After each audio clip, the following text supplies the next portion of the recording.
Hi guys, you might remember this cardboard glider I made a little while back, and I've got plenty of suggestions about making it radio controlled and putting a motor on it and that sort of thing. And when I made it I did actually put flaps on it and a rudder just in case I decided to give it radio control, and I think I'll have a little go. I'm not going to put a motor on it yet, but I shall stick a couple of servos on, and I've got an aileron and elevator mixer, or V-tail mixer as it calls it there, so that I should be able to use the flaps as elevators and ailerons. Never done that before, no idea if it'll work, but we'll see what we can do. I probably don't need this size LiPo battery just to run a couple of servos, but I do need a fair bit of weight at the front here because I had to add lots of weight to balance it out, so I can probably get away with using quite a big battery, well, relatively big battery for what I need to do, and that'll help to balance it out.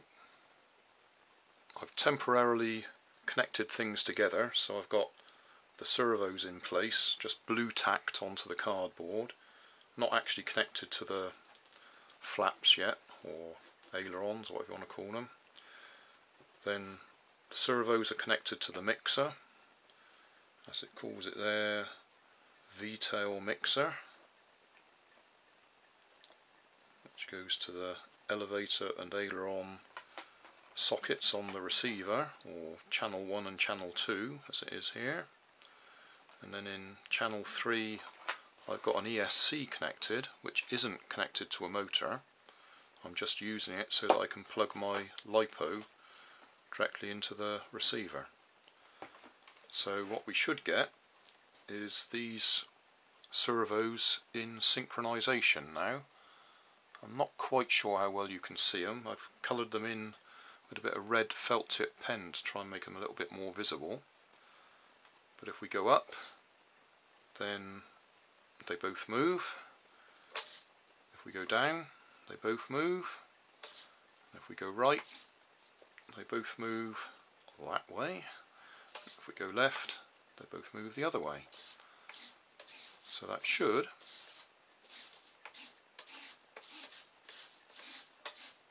enable me to control the glider just using the flaps without using the rudder.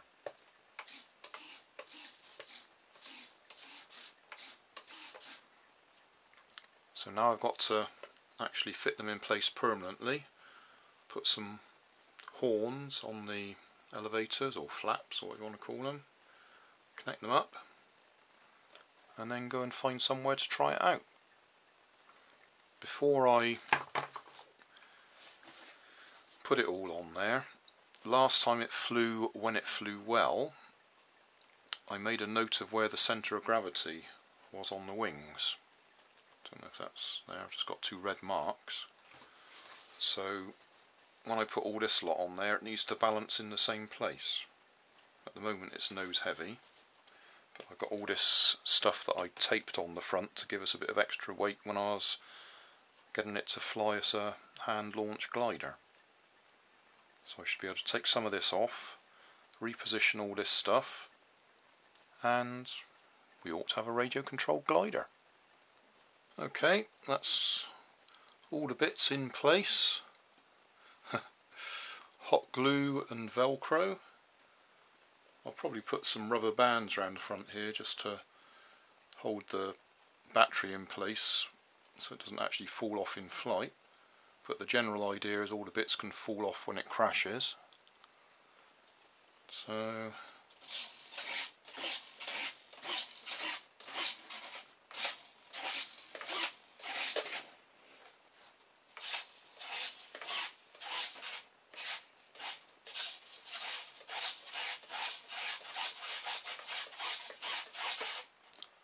we'll have to go and see if it works, won't we?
I think I'll give that a rest now.